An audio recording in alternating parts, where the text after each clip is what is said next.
Sir, you can start now. Okay, thank you, Ganesh.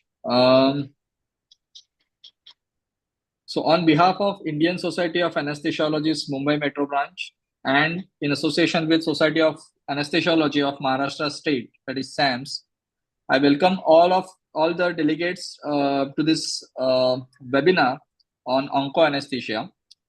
So today we have two topics. The first topic is the anesthesia for large mediastinal mass, which will be dealt by Dr. Bindya Salunke. And followed by that, we'll have another topic on anesthesia for cytoreductive surgeries and hyperthermic intraperitoneal chemotherapy, that is HIPIC. And it will be moderated by Dr. Professor Sohan Solanki. So let me introduce Dr. Bindya. Dr. Bindya is a professor at Tata Memorial Hospital. She has been faculty with us since last 7 years. And she's also an integral part of thoracic anesthesia specialty group at Tata Memorial Hospital. So she's a very apt speaker to speak on this topic of large mediastinal masses. So may I hand over to Dr. Bindya? Thank you, Dr. Bindya, Swapnil. can you take over? Yeah. Yes. Thank you. Can you hear me? Yes, Bindya, we can hear you. You need to share your screen. Again. Okay.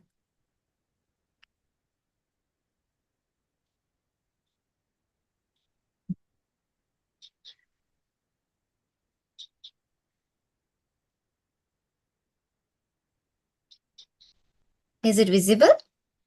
Yes, Bindya, your screen is visible now. You can go ahead. Yeah. For the delegates, I would suggest if whatever questions if you have, you may type the questions in the chat box, and we will take the questions at the end of this session. The session would roughly last for around 40 minutes, and after that we'll have a 20 minutes for discussion on this particular topic, and after that we'll go to the second topic. Okay, so Bindya, over to you. You can proceed now. Thank you, Dr. Swapnil. So today the topic which I'm going to discuss is anesthesia for the large mediastinal mass, which is a very important topic with a lot of implications for the anesthetist. So what are we going to talk about? So I'm going to talk about the introduction of this topic, the anatomy of the mediastinum, pathophysiology of the mediastinal masses, anesthesia consideration and challenges which we face, preoperative assessment and perioperative planning of such cases, and preparation to manage the cardiopulmonary respiratory complications. So what is this thoracic cavity consists of three compartments: left and right pleural cavity and the mediastinum in the center. So the mediastinum is bound anteriorly by the sternum, posteriorly by the vertebral bodies, superiorly by the thoracic inlet, and diaphragm inferiorly. It contains most of the vital organs like heart, major vessels, and neuronal structures. So any tumor or any mass over there will cause effect because of the compression of the structures either, or effect or invasion of the structure. So it is very important to know the anatomy. Okay. So it can be divided. The mediastinum is divided into superior, anterior, middle, and posterior.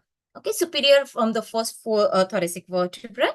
It can be, and the contents are mostly the thymus, trachea, esophagus, thoracic duct, aortic arch, major vessels like superior vena cava, brachiocephalic vessel, superior intercostal vessel, nerves like vagus, phrenic, recurrent laryngeal nerve, or lymphatics. Anterior is mostly the remnant of the thymus of lymphadenopathy. So these two, anterior and superior, whenever there is any lesion, any mass is there, it will fall back after giving anesthesia and can cause a compression of the surrounding structures. So this is that's why we have to know the anatomy thoroughly. Next, the middle mediastinum will be mostly the heart, pericardium, ascending aorta, pulmonary trunk, and superior vena cava, pericardiophrenik artery, and phrenic nerve are the contained. And posteriorly, not very important because the mass effect over there will it can cause compression, but the tracheal compression are very less likely. So these are descending thoracic aorta, azygous vein, thoracic duct, esophagus, and the vagus nerve and lymphatics. These are the content of the posterior mediastinum. The mediastinal masses, whenever this mass is present, what all things we have to know about the mediastinum? The nature of disease. It can be benign, it can be malignant, okay, or it can be metastasis from the distal primary. So it can locate at any of this mediastinum, which I have told you, which I already discussed. And depending on if it is anterior or superior, it will cause a mass effect. When we give general anesthesia, it will fall back and will cause compression of either the major vessel or the major airway compression. Again, the age. It is seen in the adult or pediatric age group, because the mediastinal masses can present differently, because histopathology will be different, location and symptomatology, especially in pediatric, they won't be able to tell us the symptoms. So with this, we have to know what are the things which are commonly seen in the pediatric and which are seen in the adult. And nature of growth, how rapidly growing the tumor is. It will tell us what is how urgency is there to manage this case. Like it is slow growing or it rapidly growing. Next, we're talking about which are the most common lesions, which of masses which are seen in the different mediastinum. So superior mediastinum, we see mostly benign will be thymoma or retrosternal goiter, which could be long-standing also. Malignant will be lymphoma, metastatic carcinoma, or parathyroid tumor. Anterior mediastinum, again, we see the thymoma, thymic cyst, thymic hyperplasia, thyroid swelling, which is benign, or cystic hygroma. These are the commonly seen in the anterior mediastinum.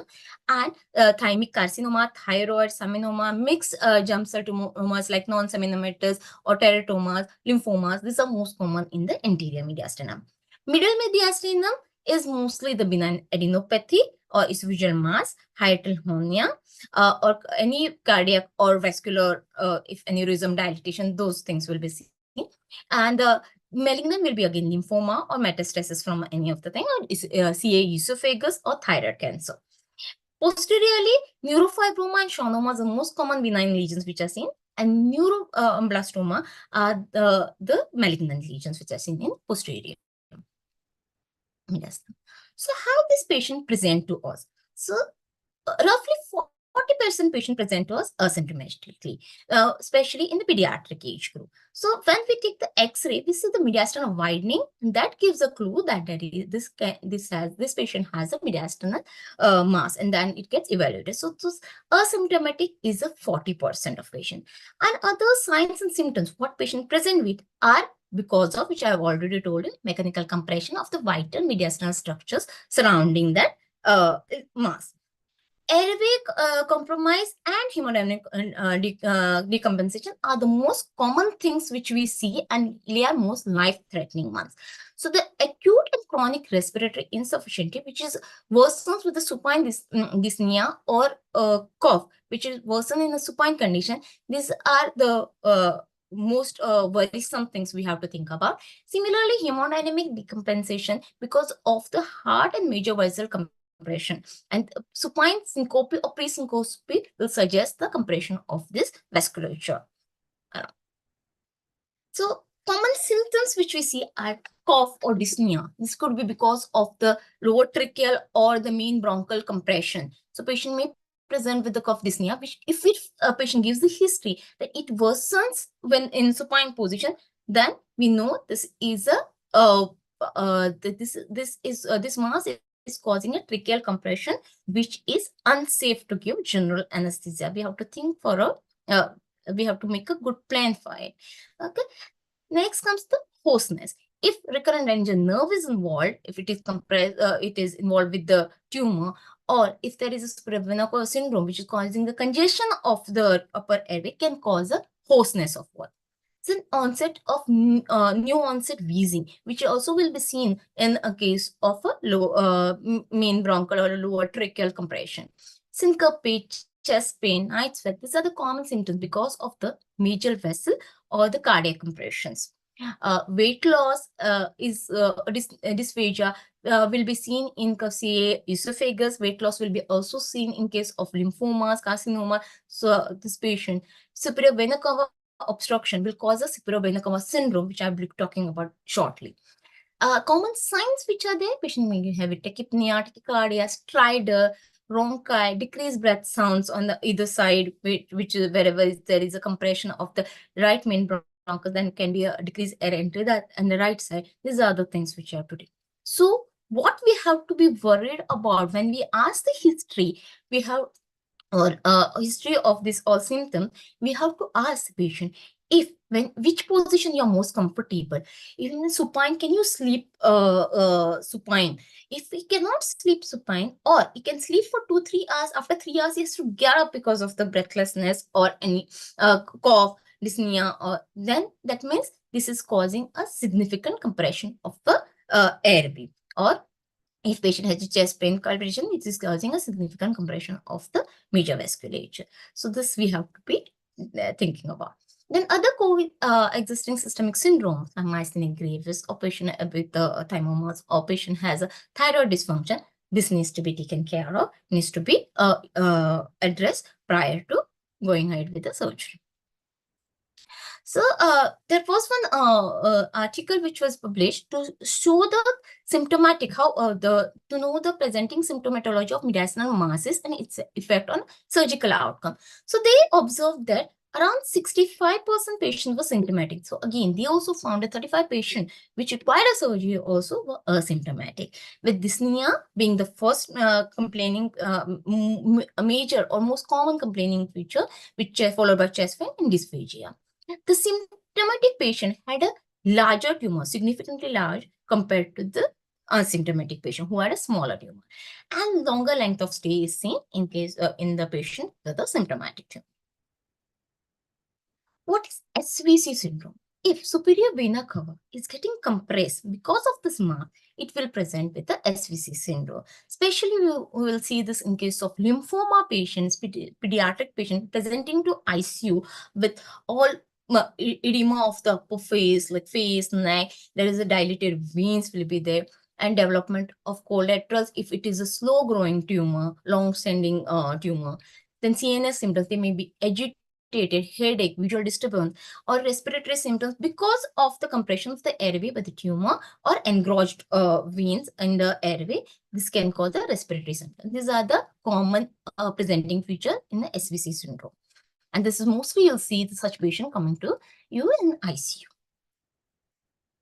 So grading scale of symptoms in patients with an anterior superior mediastinal mass is very important. Depending on this, we decide what is a plan of anesthesia. So they can be asymptomatic, then they can be divided into mild, moderate, severe. Mild, it can lie supine with some cough or pressure sensation. Moderate can lie supine for short period but not indefinitely. And severe cannot tolerate supine position at all. So this is also important. Whenever you take a history, you have to know which position patient is very comfortable. Is it sitting? Is it in one of the lateral position? And that position should be known to the anesthetist who is giving anesthesia to this patient.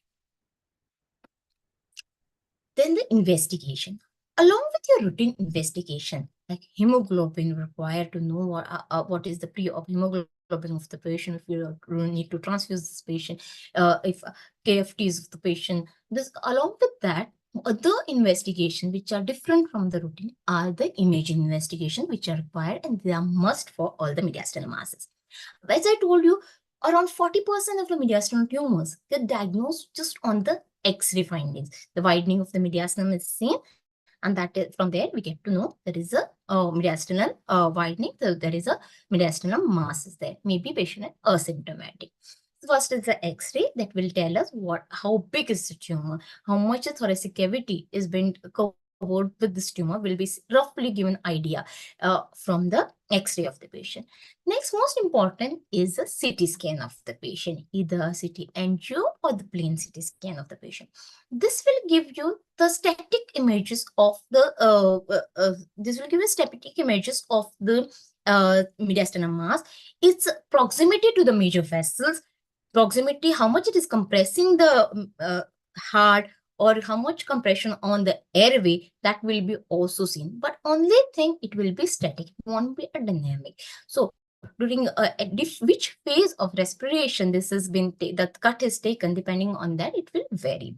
That's the next thing comes into picture is the virtual endoscopy. therapy, where these CT findings are taken and they have been converted into kind of a bronchoscopic view, kind of endoscopic view, and this will tell you at what point there is we can anticipate there will be a tracheal narrowing will be present, especially in case of a like a bronchoscopy, it will give us a virtual image. Next is the MRI. MRI in case of soft tissue or involvement like a neurogenic or vascular lesion. In those patients, MRI will be of very important. Then the cardiac MRI. If the CT scan or MRI is suggestive of the heart chamber involvement or involvement of the major vessel, then we have to know what is the extent of involvement. Depending on that, we have to plan our anesthesia, and the surgeons also have to plan what measures they have to take. So in those cases, cardiac MRI is of very much important. Next comes the PET CT or PET scan of the patient. This will help in case of staging, diagnosis, and prognosis of especially for the metastatic lesions these are taken. So they'll tell you how much is the patient after chemotherapy, how much is the upgrade of the tumor is still there, or how responsive it is. And that will again similar to this, it will also tell us what is the proximity to the vessel, the mass proximity to the vessel, and mass proximity to the airway. Next is PFTs of the patient. So flow volume loops were being used prior for the mediastinal mass very commonly. It was like a very must to do thing. So what happens in the flow volume loop? Whenever we do that, if there is a variable extra thoracic upper airway obstruction like tracheomalacia or vocal corpuscle, it will show the inspiratory limb flattening will be seen. If there is a variable intrathoracic, it will show the like a tracheomalacia or intrathoracic airway tumor, it will show the flattening of the expiratory limb of the flow volume limb. And in case of tracheal stenosis of goiter, which is causing a fixed airway compression, it will show the flattening of both inspiratory and expiratory lobes. So this this person, Natchkul, he did a PFT, this flow volume loss, in supine and upright position, and he tried to see the correlation of the change in the spirometry with the other respiratory symptoms, abnormal CT results, and anesthetic complication, and he did not find any correlation. So the spirometry flow volume do not give us any good prediction of intraoperative morbidity and mortality, which the CT scan or imaging will not give us. So PFTs are no more as a must for a mediastinal mass.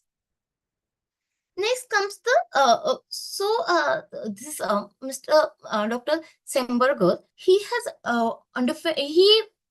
did two analyses. One is retrospective analysis in the pediatric patient to see the tracheal diameter change, and he saw that greater than 50% predicted tracheal diameter is present, the child can undergo general anesthesia without any complication.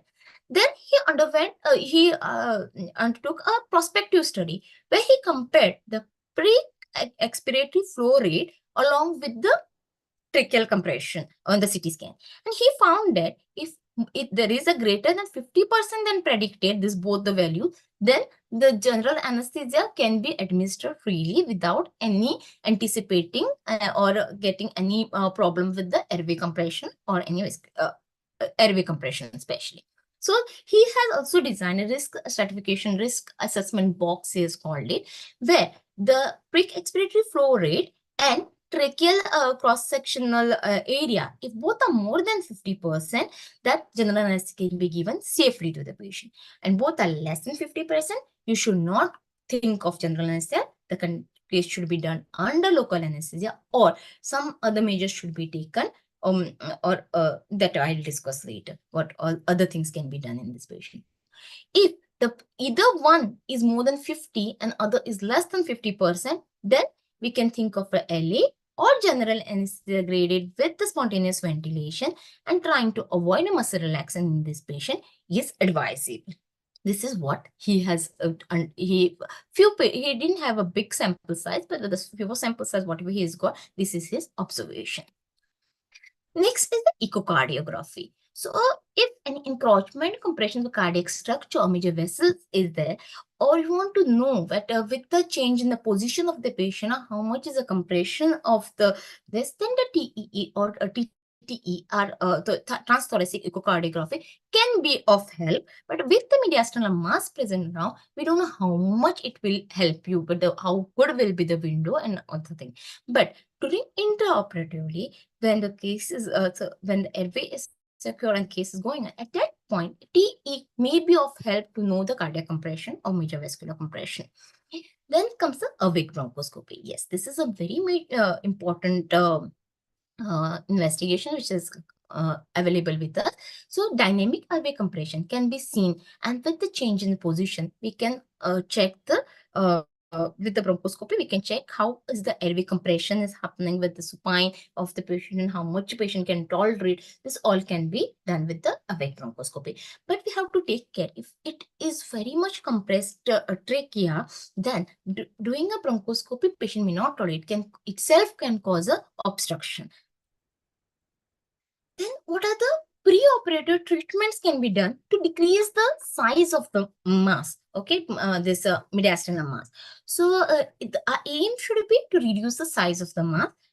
The strategies which are done are mostly the pre-operative chemotherapy, steroid, radiation, or angioembolization. Angioembolization mostly is taken in case of vascular tumors, where pre-operatively especially, so it will decrease the vasculature and the bleeding intra. The size of the tumor, if it's very vascular, may decrease, but significant decrease in size may not be seen with angioembolization. With the chemotherapy, steroid, and radiation, yes, they will decrease the size of the tumor, but it has other implication. Issues with it is like it will cause a distortion of the histological diagnosis. So this will cause an inappropriate treatment with the patient.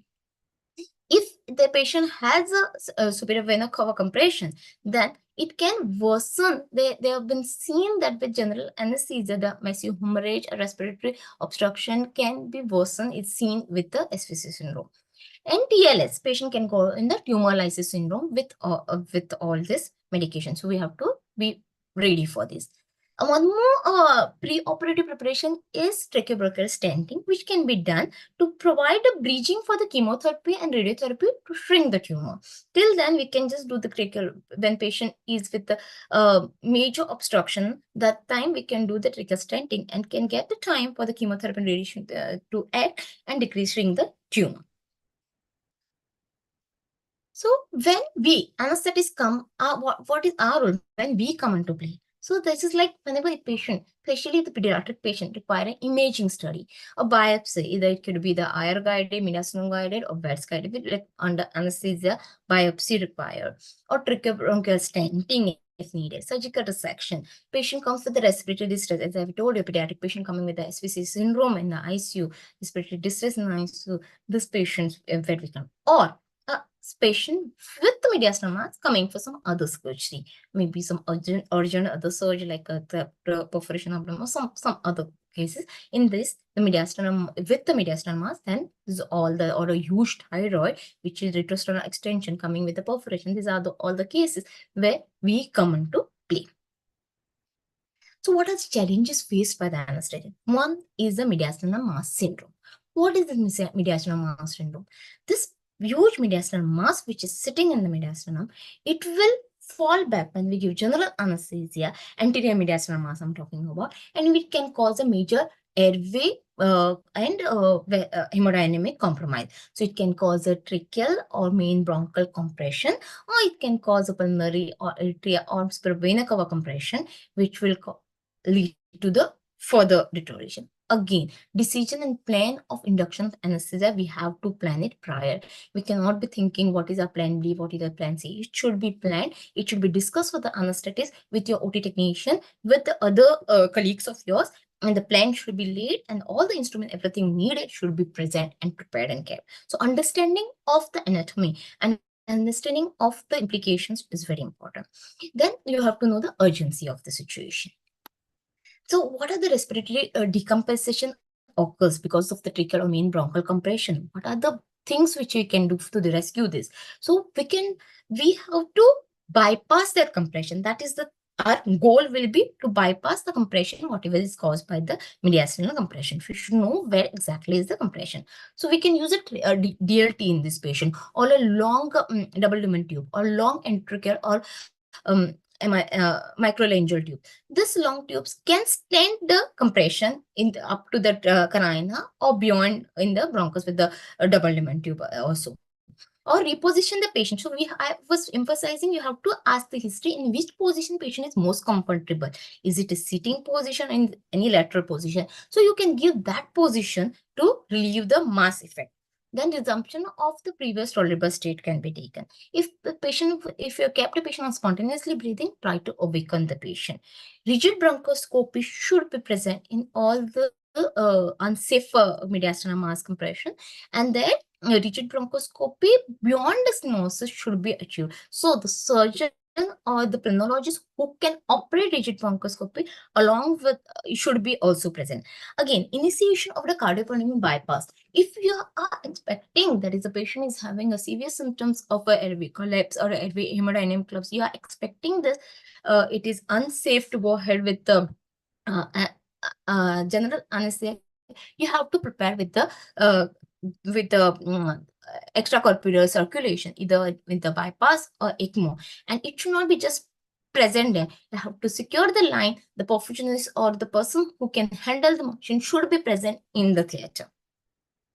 What are the hemodynamic decompensation which I was talking about? If pulmonary artery gets compressed, there will be pulmonary perfusion will get hampered, and hypoxia, acute ventricular right ventricular dysfunction, and can also lead to the cardiac arrest. SVC compression, that will cause a return of venous return will be decreased, and again decrease in the cardiac output. There can be direct compression on the heart, which can cause arrhythmias, pericardial effusion, or reduction in the preload from mechanical compression. These are the things hemodynamic decompensation. So we have to first stratify what is the risk stratification of all whenever patient comes. So from the clinical signs and symptoms, so we have to know and emphasizing on the presence of symptoms in the supine position. So all the symptoms have to be questioned about the patient. Patient should be asked if you can lie supine, and that will give us the positive outcome. Then the radiological studies.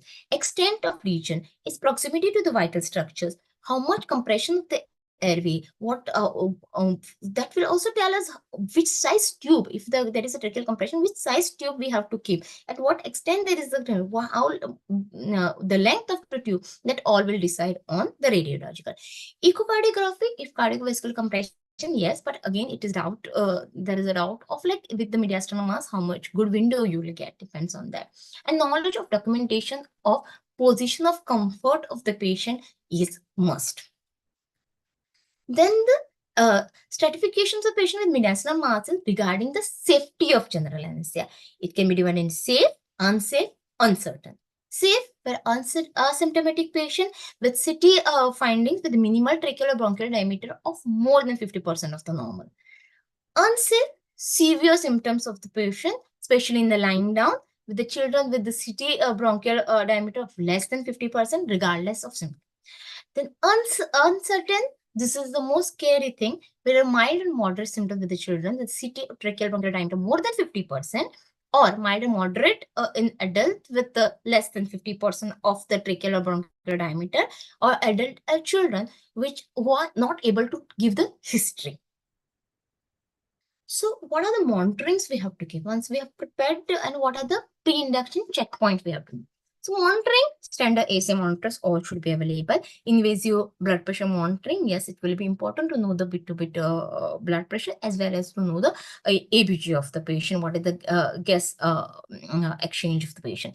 Central venous line, that again, it will be depending on the case-to-case scenario. If it a major upper SVC syndrome is there, if major vascular involvement is there, in that case, the femoral line could be taken care of.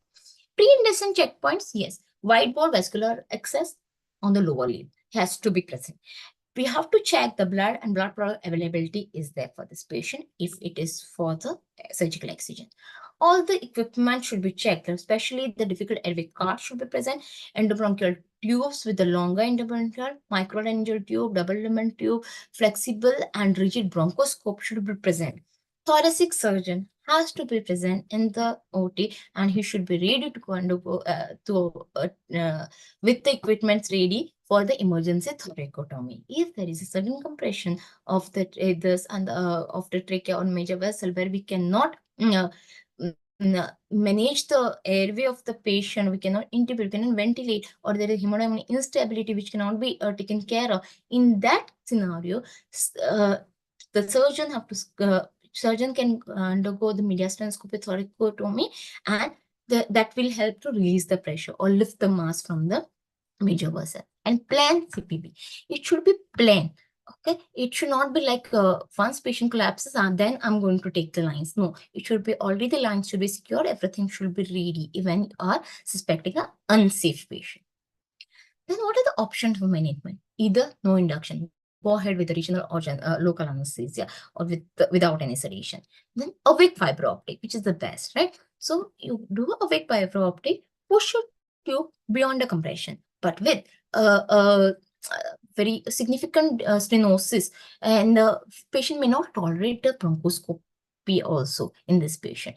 That what else can we do? Then maintain the patient on spontaneously breathing with small boluses of IV or inhalation anesthetic induction agent. Maintain the patient spontaneously. Do not go ahead with the relaxant or IV induction without or with muscle relaxant. These are the 4 options are available with us.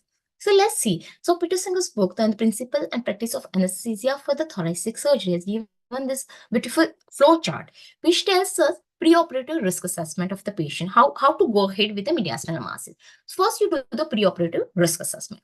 You see the signs and symptoms, look at the investigations, okay? And then, depending on that, you go ahead with what is a high-risk patient or it's a low-risk. High-risk patient will be, as given in this table, you can see, dyspnea when patient is supine, increased cough when patient is in supine, syncope, SVC syndrome, pericardial effusion, or tracheal compression more than 50% of predicted cross-sectional area. This will be taken as a high risk. Such high risk patient, if you have to go ahead with a biopsy or something, you go ahead under local, try to do it under local. If it's not possible local or regional, consider preoperative treatment like with the steroid, radiation, chemotherapy, stenting, and then we can go ahead. If GA is required, we have to have the extracorporeal circulation, the CPB or ECMO available. Cannulation should be done and ready. If high risk airway, then try to go ahead with the awake FOB intubation beyond the obstruction. This is the plan for high risk patient. Low risk patient, asymptomatic, it is showing there is no major compression on the trachea, then can go ahead with IV induction with or without muscle relaxant. If you are giving muscle relaxant, you have to take care that you have to first, under inhalation, you have to see to that you can spontaneously ventilate the patient. You can positive patient ventilation is possible, then only go ahead with the muscle relaxant. And then next comes the intermediate risk, which I said, like when we are uncertain about the thing. In those patients, spontaneously breathing techniques should be used. Semi-flow position, patient should never be in a supine, and avoid muscle relaxant. So either IV or inhalation or induction can be done. Stepwise induction. You can first try to intubate under with either inhalation or IV boluses for induction agent. Keep the patient in upright. Then from upright, you get the patient to supine. Keep the patient spontaneously breathing. From that, positive patient ventilation. And if that positive patient also can be maintained, then give the muscle relaxant, go ahead with surgery. At any point we fail, then go back one step backwards, or go for a rigid bronchoscopy and bypass the obstruction what is caused at the trachea, or go ahead with the CPB or ECMO. This is the plan what we should go ahead with. This is a very beautiful table. Next, what is the gold standard for any mediastinal mass? One thing is to maintain the patient spontaneously breathing. Awake intubation whenever there is a trachea before induction. Muscle relax whenever possible. Muscle relaxant after assurance of the positive, or try to avoid it. Or ECC whenever you suspect a high risk patient, you have to cannulate and keep the vessels ready. The time frame at what we mostly come across these complications are from changing the position of from the upright to supine position. At that time, we can have any compression and can this complication can come across. Then transition from awake to anesthetize the patient. The moving from spontaneous ventilation to positive pressure ventilation, or change of muscle relaxation from unparalyzed to paralyzed state. Okay, so we give the muscle tone and give muscle relaxation. That at these 4 stages, we can any of these 4 stages, we get most commonly we get the complications. Okay, so what happens in technique again? Why general anesthesia should be avoided? So general anesthesia will exacerbate the extrinsic intrathoracic airway compression in 3 ways. One, it will reduce the lung volume occurring during the general anesthesia will occur. So FRC decreases, one thing, then lung volume will decrease. That will cause the tracheobronchial diameter to decrease according to the lung volume. One thing. Second thing, the bronchial smooth muscles gets relaxed with the general anesthesia. This will cause the greater compressibility with the large airway, especially in the pediatric patient. Next is paralysis of the patient will cause the elimination of the caudal movement of the diaphragm during the spontaneous breathing. So this will eliminate the normal pleural pressure gradient that keeps that dilates the airway during inspiration and minimizes the effect of extrinsic intrathoracic airway compression. So these are the 3 mechanisms. But there was one nice study, which was like only in 17 patients, single center observational study of the dynamic change in the anterior posterior diameter of the segment of the central airway. When they saw the patient under spontaneous breathing or with the relaxation, they did not get any significant change in the airway diameter.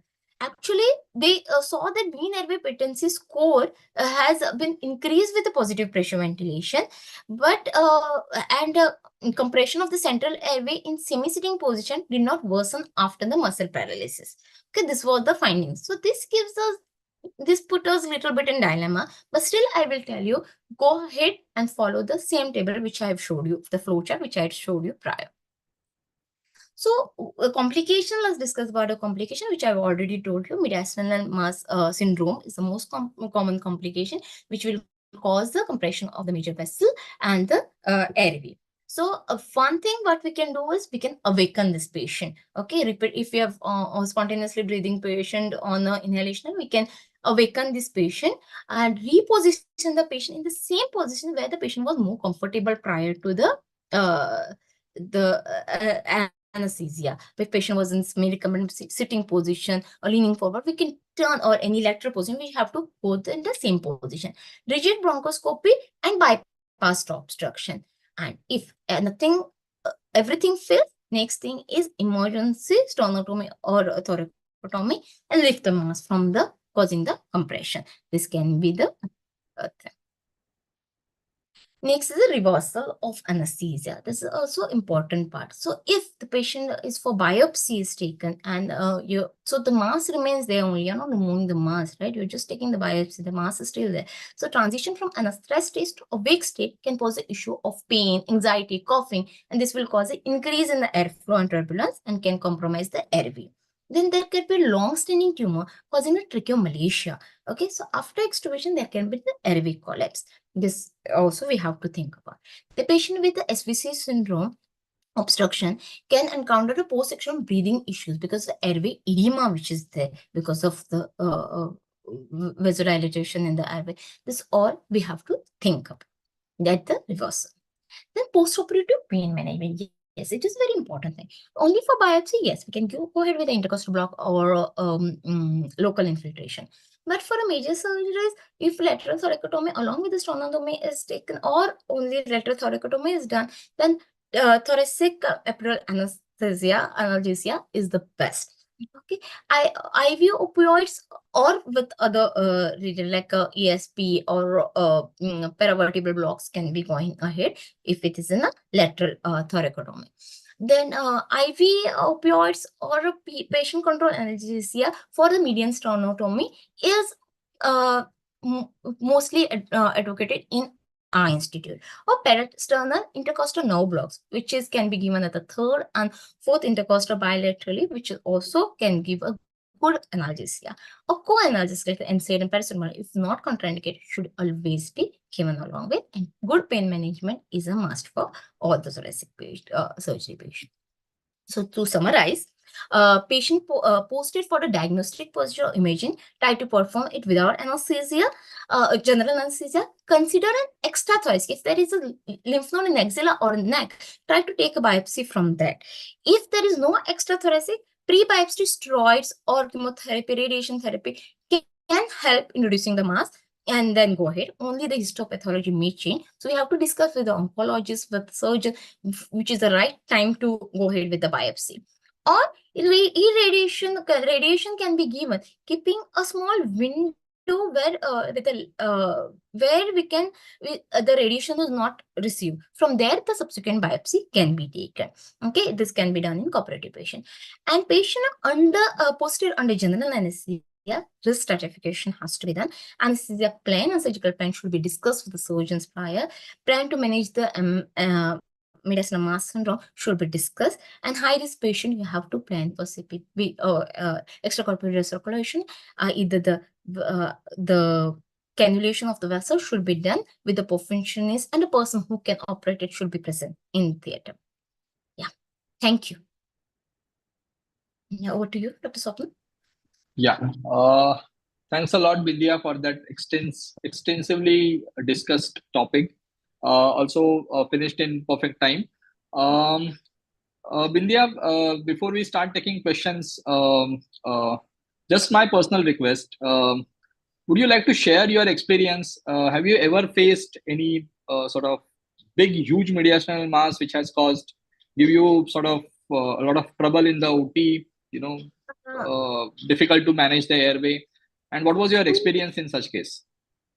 So recently I had one case. I'll try to tell you about two cases. So recently I had a case where the patient had come to the ICU, where almost leaning forward with breathlessness, where the ICU people wanted to achieve there was a huge mediastinal mass. We had an old CT which was showing some mass which we don't know, which must have progressed. History over 2 months, the patient has progressed. And this patient came to the casualty. From casualty directly came to ICU. From there, we tried to maintain the patient on HFNC till we get some biopsy diagnosis. But yes, it was not possible. We tried to get a high flow nasal oxygenation, which was not possible. Then we planned to stent that airway because there was a significant tracheal compression, which we were expecting. So here, we took the patient with the sitting position only in the OR. They're under inhalational, taking a good lower limb IV, surgeon present in the theater with the rigid bronchoscope. And we are induce the patient with inhalational anesthesia along with some ketamine just to maintain him spontaneously breathing. And under inhalational only, we did a quick video laryngoscopy on a flexible bronchoscope. We already loaded the tube. We put a bronchoscope. We bypassed that. We saw where was the just a few centimeters above the carina was the minimal compression. We bypassed that and pushed the tube beyond that. That was and then we maintained the patient till we got the biopsy. We started him on chemo in ICU itself. That was one thing which I had undergone. I had come across. One more case was huge mediastinal mass was taken for biopsy in a interventional radiologist suite, where during biopsy they had given general anesthesia, but there was at a point they had a difficulty in ventilating, but changing the position of the patient, they could manage the airway of the patient. They did a biopsy. After a few days, this patient was taken in the operation theater. Repeat CT was not done. Maybe the mass progressed over this few days, or there was after biopsy there was a increase in the size of the mass. When the patient was taken on in the major theater for the excision of the tumor, we were not expecting any because we already had given anesthesia a few days back. So we were not expecting any major complication. We were prepared, but we were not expecting it.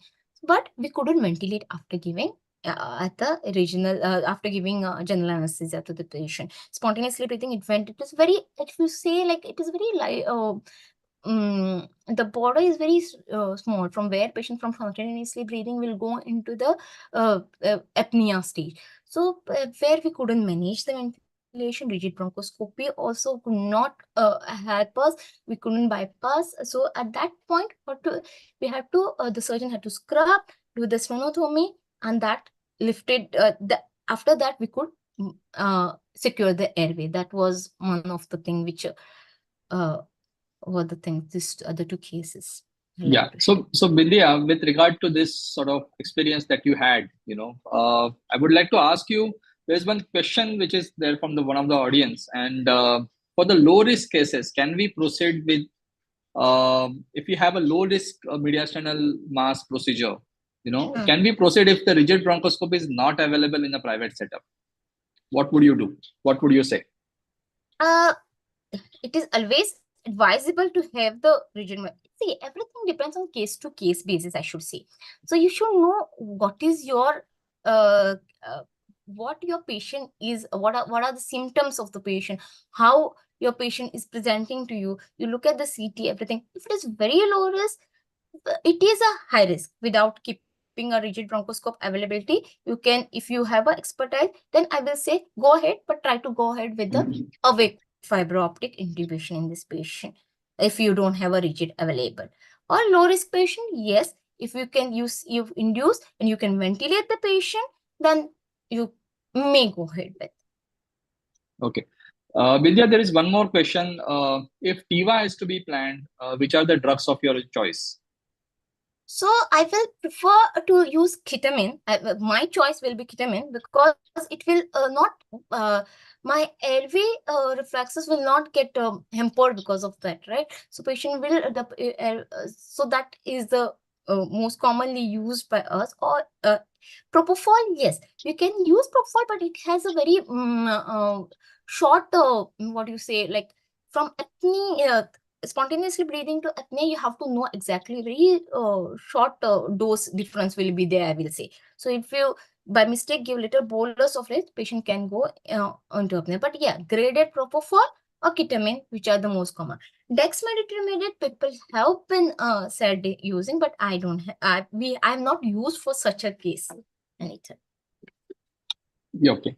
So, Vindhya, till we get any more questions from the audience, may I ask you a few things? Like, one thing is, many a times when you do such cases, you said a rigid bronchoscope has to be there in the OT, right? Yes. What are the differences in the ventilation when you ventilate using a tube or a airway device versus ventilating through a rigid bronchoscope? I'm sure there are many differences which the audience would like to know. When you ventilate through a rigid bronchoscope, what are your challenges? How do you manage the ventilation? So what happens whenever you are using a rigid bronchoscope?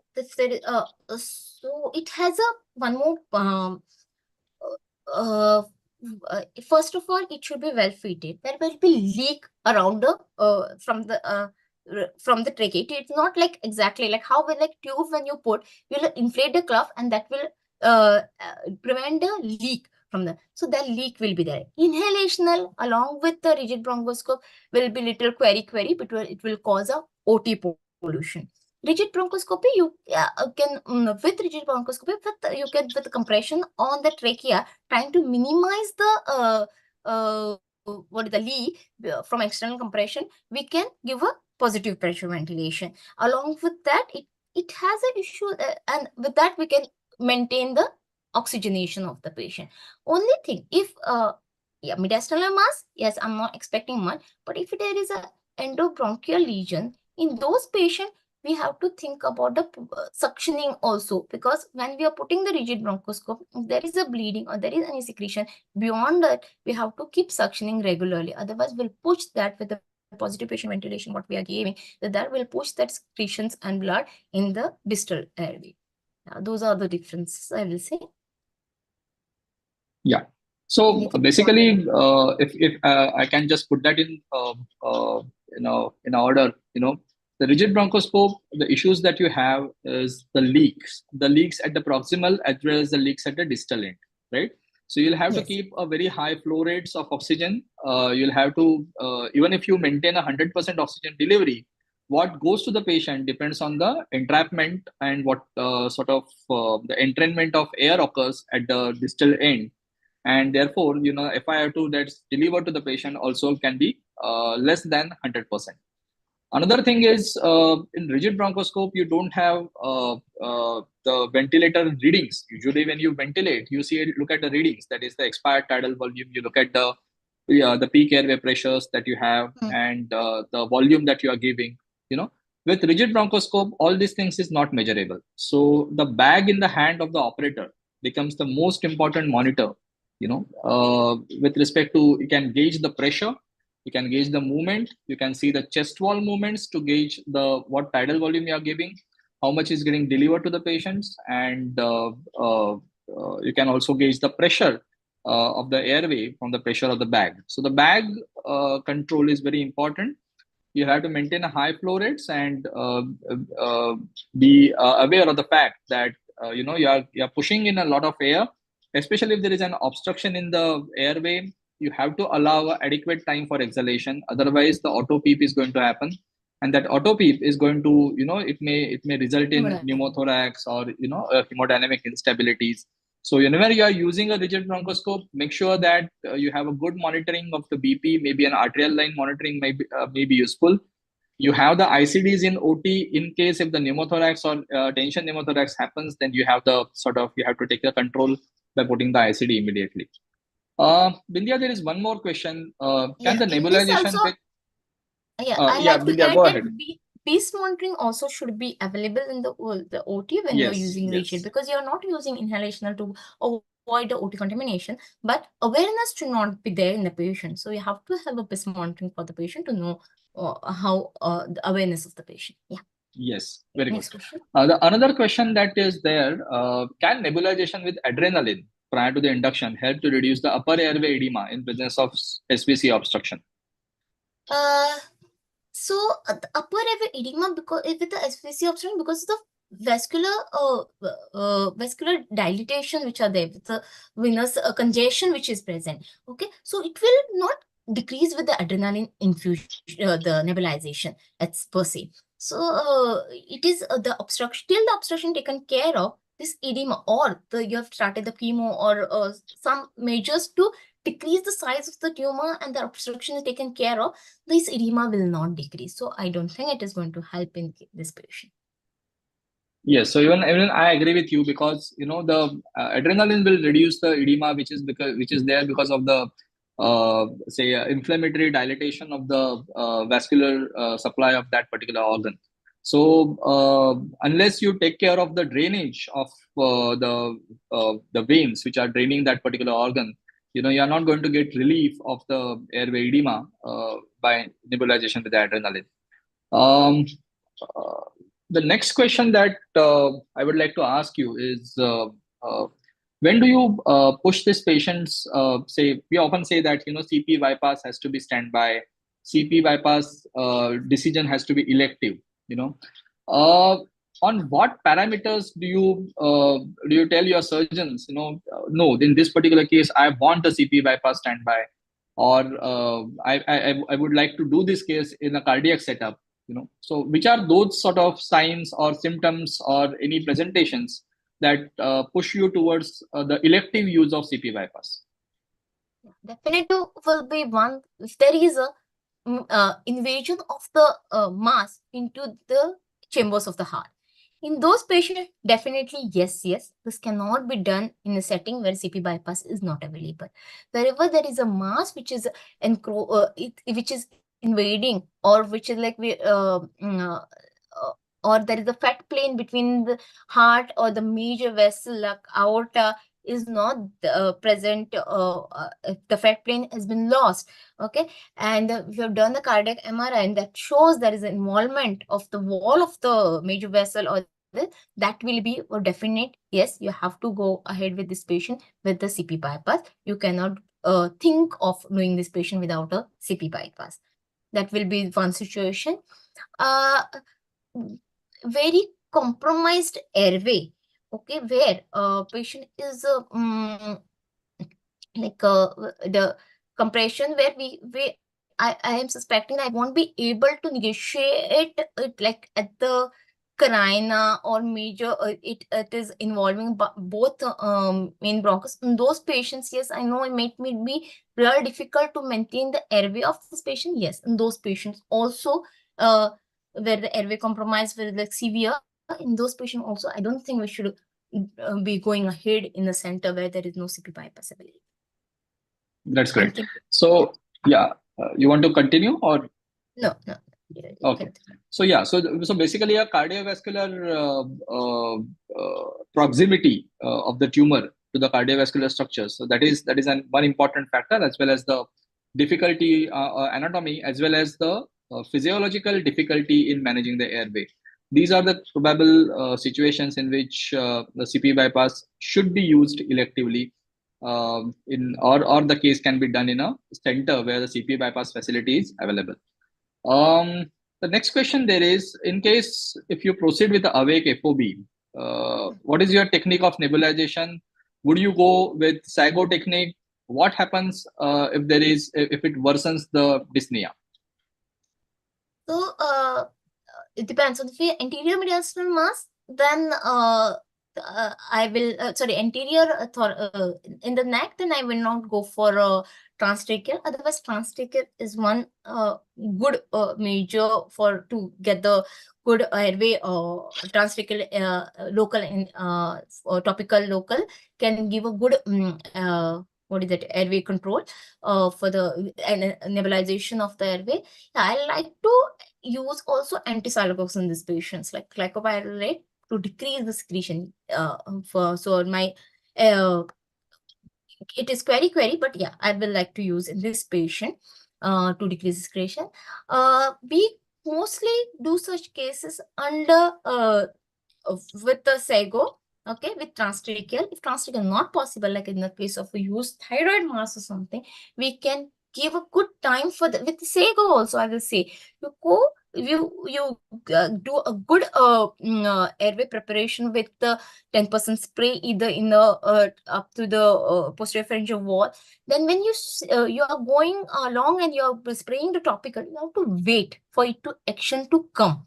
Okay, you should not just spray and go ahead. That will not make your patient cooperative. To make your patient cooperative for a awake intubation fiberoptic, you have to wait over there. You spray, wait, let it act for almost 30 seconds. Then you proceed. Then you give again when you cross the cords, again you can give in the trachea, wait for some time and then proceed. This way, you can bypass the minimal compression there is, and then you have to put a tube which will bypass this.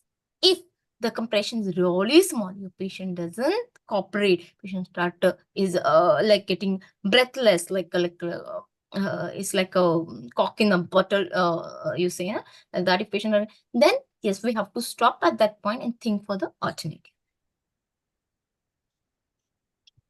Yeah, so I think Vidya, excellent discussion, excellent sort of question answers that we had about this particular topic.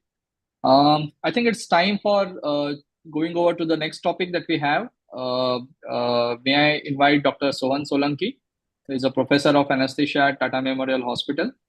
Sohan, are you around? Yeah. Yeah, so Sohan, can you take over? Yes. Okay, Yeah, thank you. So, thank you so much.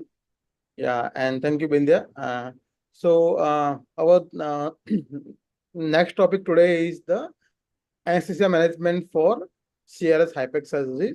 So it is basically the surgery which earlier we used to say the patient is like a big disease in the abdomen, big cancer diseases, and they used to be inoperable diseases. But nowadays we operate those cases and give some intraperitoneal chemotherapy intraoperatively. So for this topic, I invite Dr. Sukhda Savarkar, who is consultant at Tata Memorial Hospital with me. So welcome, Sukhda, and please proceed with your presentation. Thank you, Sohan sir. Good evening, everyone. Am I audible, Dr. Sohan? Yeah. Please carry on. Good evening, everyone. So I am sure it was a very comprehensive and detailed discussion by Dr. Bindya. Just like mediastinal masses, management of CRS HIPEC, anesthesia implications of CRS HIPEC are also very specific, and there are some aspects which are important to know as an onco-anesthetist. So I'll try to discuss the perioperative management of CRS HIPEC cases. So, So basically, CRS HIPEC is CRS HIPEC surgeries are done primarily for peritoneal malignancies. It can be a primary peritoneal malignancy, or it could be a metastasis, peritoneal metastasis from other neoplasms like gynecological or gastrointestinal neoplasms. And traditionally, in past, these neoplasms were supposed to have very bad prognosis. In fact, they used to be declared palliative when they were diagnosed, because there was not much effective use of systemic chemotherapy in these patients. But after 1990, when Dr. Sugarbaker introduced this technique of combined CRS with hyperthermic intraperitoneal chemotherapy, it really changed the management of these tumors. And now this is really the standard of therapy for these surgeries. So CRS HIPEC essentially means cytoreductive surgery and hyperthermic intraperitoneal chemotherapy. So peritoneal, if we look at the peritoneal malignancies, it can be either primary or a metastasis. So primary malignancies are PMP, that is pseudomyxoma peritonei, or peritoneal mesotheliomas, which are not very common, which are rare. But peritoneal metastasis from other neoplasms are common. For example, ovarian malignancies, colon, stomach, small intestines, and appendix, they are pretty common. In fact, the incidence of ovarian and colon metastasis is around 30 to 40%. So what is the rationale behind all this CRS and HIPEC? So if we go a little bit into the history of CRS HIPEC, so initially when we used to have systemic chemotherapy for these peritoneal malignancies, the penetration into the peritoneum and the peritoneal tumors was very poor. So the concentrations achieved in the peritoneal malignancies was very less. So that's why it was not very effective as compared to other malignancies. And on the other hand, because of the higher dosages, the toxicities of chemotherapy agents were very high. On the other hand, if you use a loco-regional delivery of these agents, what happens is there is high local concentration in the peritoneum, but less systemic toxicity. And actually, the peritoneal delivery of drug was introduced pretty early, as early as in the 18th century, where a British surgeon used a mixture of water and wine in peritoneal cavity to treat ascites of one patient. So later on in 20th century, there were various animal models, and the first animal model for HIPEC was done in 1974. And later on, the first clinical use of HIPEC was done in a patient with pseudomyxoma peritonei with the use of thiotepa as a chemotherapy agent in 1980. Later on in 1990, finally, Dr. Sugarbaker introduced the combined technique of CRS and HIPEC. And now this is the standard of technique which is used everywhere worldwide. So what are the steps? That is, one is CRS, that is cytoreductive therapy surgery, and the second part is HIPEC. So aim of CRS is to basically remove all the macroscopic visible tumor by doing an open laparotomy approach. And it can really involve from all or some part of the affected organs. For example, if it is a stomach or ovarian carcinoma, you have to remove the ovaries also. You have to remove the affected peritoneal cavity. So it can involve removing of various organs, and it will involve total peritonectomy. So it involves pelvic peritonectomy, diaphragmatic stripping removal, removal of the liver capsulectomy, and obviously the affected organs. So it can be really extensive when the disease burden is high. Even after this macroscopic tumors, there is still some microscopic deposits which still remain, which is why we have the next part, which is HIPEC. So during HIPEC, what happens is the abdominal cavity is perfused with a heated chemotherapy solution, which is at around 40 to 43 degrees Celsius for varying durations between 30 to 120 minutes. And this is basically done to remove microscopic disease. Microscopic disease is defined as generally which is less than 2.5 millimeters in the diameter. So it allows uniform application of this chemotherapy chemo agent on all surfaces of abdomen and pelvic peritoneum, and it removes the need for systemic high concentration of systemic chemotherapy therapeutic agents, as well as it maintains a very high peritoneal concentrations. And the penetration of these drugs into the peritoneal metastasis is known to have anywhere between 2 to 5 millimeters. What does heat do? So heat has multiple uses in this procedure. So first of all, it increases the tumor penetration. Then it also is known to reduce the tumor resistance to chemotherapy. So the tumor cells become more sensitive, probably because of the increased permeability of these cells because of the application of heat. Also, some drugs are known to have synergistic effect between heat, because of the heat between the drug and the chemotherapeutic agent. And generally, the synergistic effect happens after 39 degrees Celsius. It increases up to 41, but after 43 degrees Celsius, it tends to reduce, and it can even cause apoptosis of normal cells. So that's why we don't go above this limit of temperature. Now, the majority of the drugs which are used in HIPEC are non-specific drugs, non-cell cycle specific drugs, and they act in the resting phase of the cell. If you look at the properties, we want to select a drug which has minimum systemic absorption. So it should have a low lipophilicity, it should have a higher molecular weight, and it should be ionized so that the systemic absorption is less. It stays more in the peritoneal cavity and it has maximum effect there. So what are the drugs which are commonly used? Mitomycin C, cisplatin, oxaliplatin, 5-fluorouracil. These are the most commonly used drugs, and also doxorubicin is used in many centers. So if we look at pseudomyxoma peritoneae or colorectal surgeries, malignancies, generally mitomycin C is used along with doxorubicin. At least in our centers, this is a combination which is used. Whereas in ovarian malignancies and mesotheliomas, mitomycin C is used along with generally cisplatin-based chemotherapy. Regarding the duration, there is no standardized duration, international standardized duration. Generally, 30 to 120 minutes, anywhere between this is used depending on the disease burden. And the dosages are according to the body surface area. Initially, we used to use 5% dextrose as the diluent for the drugs. But now, majority of the centers used 1.5% dextrose isotonic fluid, which is a peritoneal dialysate fluid. So it avoids this risk of severe hyperglycemia and dilutional hyponatremia. NS was used initially, but NS, some drugs are not compatible. For example, cisplatin, they are not compatible with NS. So that's why generally this peritoneal dialysate fluid is preferred. If we look at the various agents, commonly, I'm sorry, I made a mistake in saying cisplatin is used with 9.9% sodium chloride. It is unstable in other mediums. I said it the other way now. So if we look at the agents, generally cisplatin is associated with nephrotoxicity, myelotoxicity, and neuropathies. If we look at mitomycin C, it is associated with neutropenia, nephrotoxicity, and if a higher dose is used, then interstitial lung disease can happen. Doxorubicin can have cardiotoxicity and myelotoxicity. So overall, all the drugs are associated with some bone marrow suppression, and nephrotoxicity is commonly associated with cisplatin and mitomycin. There is this concept of area under the curve ratio, which is the ratio of area under the curve, the concentration of the chemotherapeutic agent in the peritoneum and or in the tumor surface and in the plasma. So higher this ratio, that is more effective is the drug.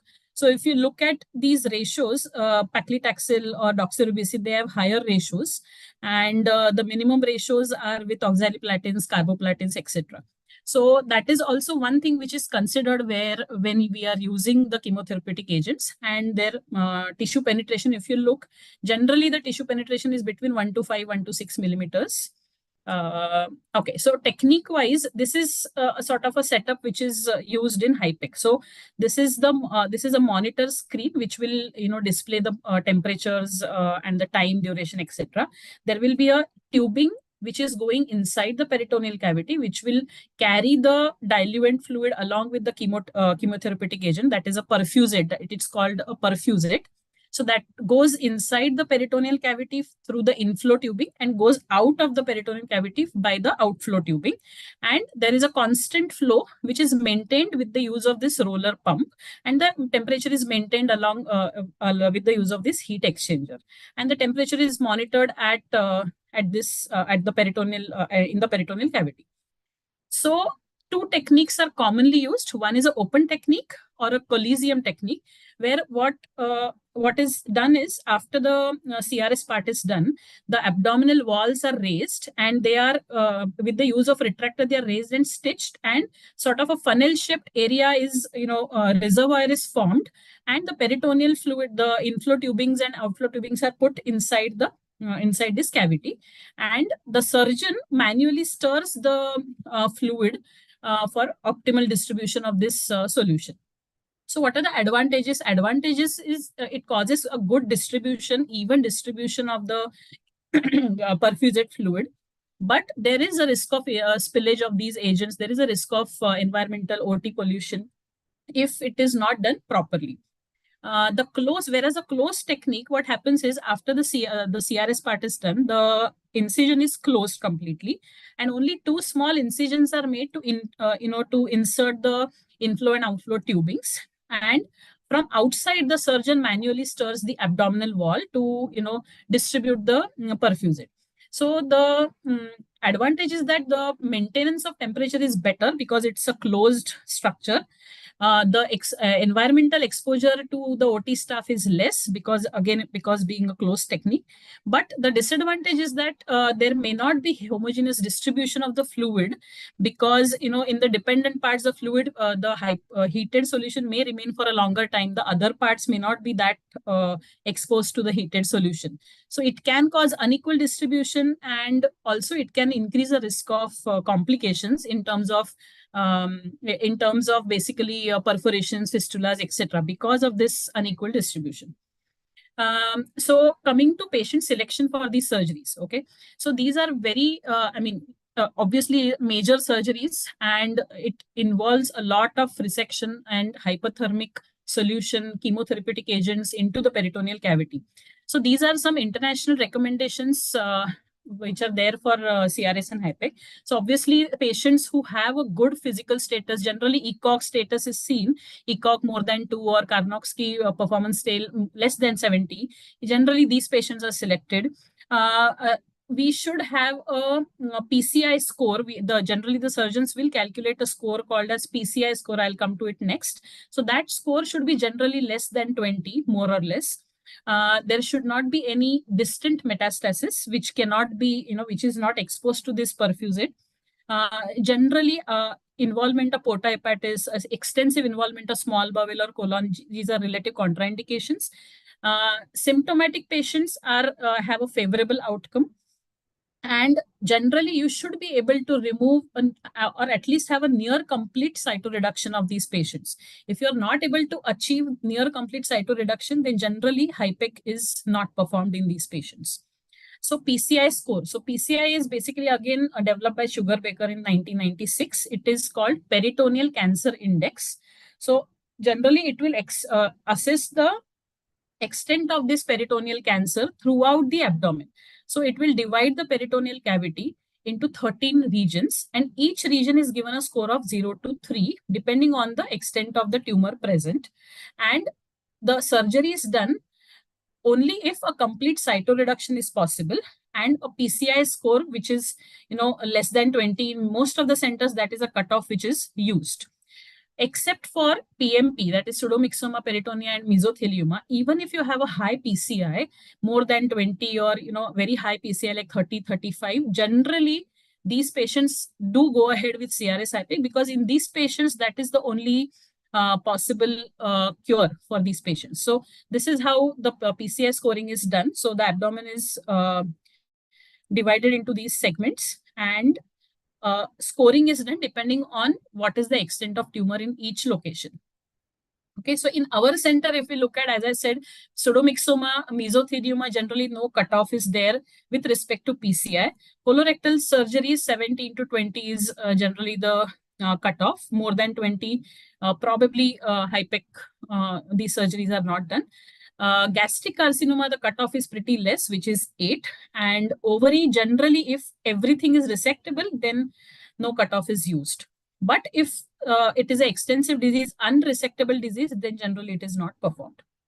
So coming to the pre-op evaluation and optimization of these patients, as for any major visceral surgery, gastrointestinal surgery, generally a multidisciplinary management is required for these patients. In our institution, we do have high-risk clinics for these patients, wherein anesthetists, surgeons, physiotherapists, together they evaluate the patient and decide whether the patient is fit for this major surgery or not. We need to identify modifiable factors and non-modifiable factors, because we can modify these factors if we have enough time. At least even if we get 2 to 3 weeks before surgery, that is enough time to modify and optimize the patient better. Thorough pre-operative counseling, discussion with the patient regarding the entire surgery, post-operative plan, the pain management plan is required. We need to identify high-risk comorbid conditions of these patients. We need to assess the functional status. If we can't assess, if the patient has a borderline status or can't assess the status, for example, patient is not mobile, not walking, probably a dynamic cardiac testing like CPET or a dobutamine stress testing, exercise stress testing is required in these patients, because they are going to undergo major fluid shifts. And the last but not the least, prehabilitation. As I said, optimization before surgery is absolutely required whenever possible. So some important points regarding prehabilitation. One is smoking and alcohol cessation is a must if we have the chance to do that.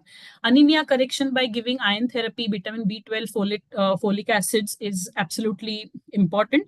As much as possible, we need to optimize the respiratory cardiac comorbidities, control of diabetes before these surgeries. Diabetes is a major risk factor, predictive factor for post-op morbidity, especially in HIPEX. So diabetes control is important, and optimization of frailty, pre-operative incentive spirometry, pre-operative aerobic exercise. These are all parts of prehabilitation. If we look at the overall mortality and morbidity, whatever studies are there, they have suggested a mortality of almost 0 to 5%, with major morbidities as high as 40% as well. And what are the risk factors for this mortality and morbidity?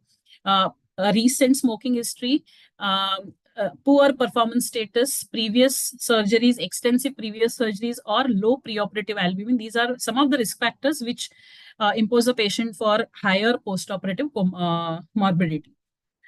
If we look at the survival rates, the pseudomyxoma peritoneae has a good survival. 10-year survival rate is almost as high as 80%. Even mesothelioma's 10-year survival is as high as 60%. Colorectal and ovarian cancers, they have a median survival of almost 40 to 45 months, provided you can remove the entire disease. So just before we go ahead, I just wanted to give a couple of cases which we managed or in our center, so as to correlate with the presentation. So first was a 40-year-old female. She had no comorbidity. She had pseudomyxoma peritoneae, pseudomyxoma, and no other comorbidity. She was posted for CRS HIPEX. And the other patient was a 58-year-old male, hypertensive on prolametexil beta blocker, and again posted for CRS HIPEX for pseudomyxoma. So for both these patients, they had a good effort tolerance. They had a good normal 6-minute walk test. So we didn't ask for a dynamic cardiac testing, but we did have a preoperative echo, and we did do a 6-minute walk test for these patients. Incentive spirometries, nutritional optimization was all done previous preoperative. So if we come to the plan of anesthesia regarding induction, I think a standard general anesthesia with tracheal intubation, with or without epidural insertion, or general anesthesia with regional catheters is generally the plan in majority of the centers.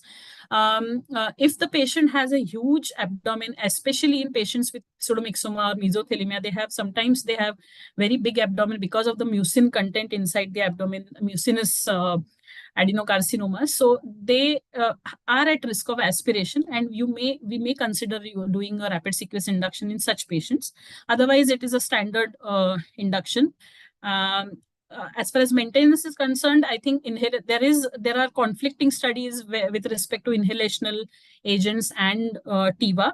But as of now, there is no strong evidence against any of it. So I think any plan of maintenance is okay.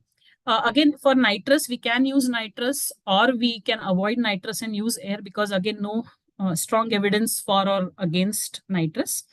Apart from the standard monitoring, which must include a core temperature monitoring, we also generally have an invasive arterial BP monitoring, because it will give a minute-to-minute real-time BP idea of the blood pressure, and also it will enable us to get ABGs and frequent sampling. Cardiac output monitoring is done in most of the centers, especially if the patient has comorbidities or the PCI index is high, or if it is a high disease burden. Generally, cardiac output monitoring is done for goal-directed fluid therapy. CVP, central venous catheter insertion, is again debatable. Some centers do insert central line. More than the CVP monitoring, probably use of vasopressors is one of the indications for CVP monitoring. And even though it is a static parameter, CVP monitoring, rather than a single number, I think the trend of CVP definitely gives a good idea regarding fluid management. For example, if I give if the starting baseline CVP was 10, and if I give a fluid bolus and the CVP still remains 10, that does mean that the patient still has we can give some more fluid because the CVP is not dangerously increased. But on the other hand, if the CVP dangerously increases from 10 to 15 or 16 just with a small bolus of 200, 250, that means that the scope of fluid, giving more fluid is a little limited. So a trend of CVP definitely is important, but we have to realize that CVP will change with the position of the patient, and that is something which we must consider, because during HIPEC, during the CRS phase, the position of the patient changes. Sometimes during the pelvic peritonectomy, the patient will be in the head low position. During the liver capsulectomy, patient will be in head high position. So those factors need to be considered when we are monitoring CVP. Okay, so fluids, I think it is one of the age-old problems, whether to give to, how much to give, what to give, and what goals to be achieved. So during CRS phase especially, it can be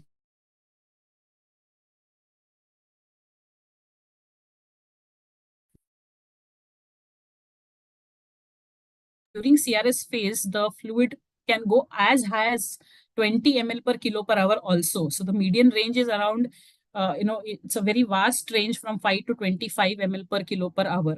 And it can really happen because, because it is a phase where there are massive fluid shifts. The peritoneum is raw, the raw surfaces are there, and there is significant inflammatory response during all this extensive insult is happening. So because of this, there is a high fluid requirement, and it can go up as high as 20 ml per kilo per hour also. During HIPEC, on the other hand, because of the hyperthermia, there is hyperdynamic circulation, there is vasodilatation, the SVR is low, cardiac output is high, and plus there is inflammatory response because of the high temperature. So all these factors also necessitate giving fluids, and I would say the best management would be individualized, tailored to specific patient, and of course some sort of a goal directed management should be there. There are many studies, restrictive versus liberal, not in HIPEC per se, but in other colorectal carcinomas and other gastric carcinomas, and they have varying results. Goal-directed therapy is known to reduce the hospital stay, ICU stay, and morbidity, but there is no mortality benefit. But as of now, I think goal-directed therapy seems to be appropriate, especially individually tailored therapy. And cardiac output monitoring does help in these patients. For example, you can target a stroke volume variation less than 10 or less than 13, a MAP of more than 70, 75, like that.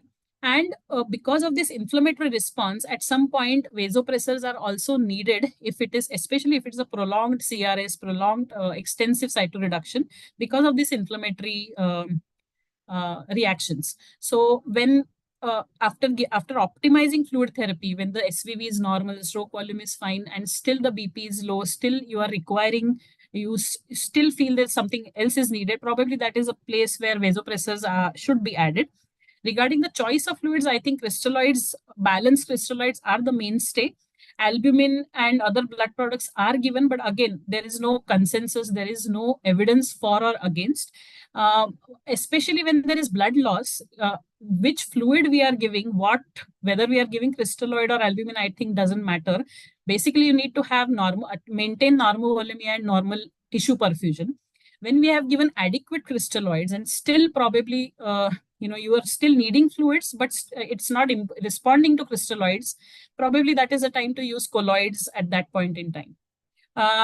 Blood loss, the HIPEC CRS can have significant blood loss. Generally, it is a slow loss over a period of time, which can be managed, but there are some specific steps where sudden blood loss can happen. For example, liver capsulectomy or pelvic peritonectomy, because it is, the positions are difficult, and it is a deep peritonectomy, and it can cause significant blood loss. If we are not watchful, it can lead to dilutional coagulopathy, and the cascade goes on, and it doesn't stop really.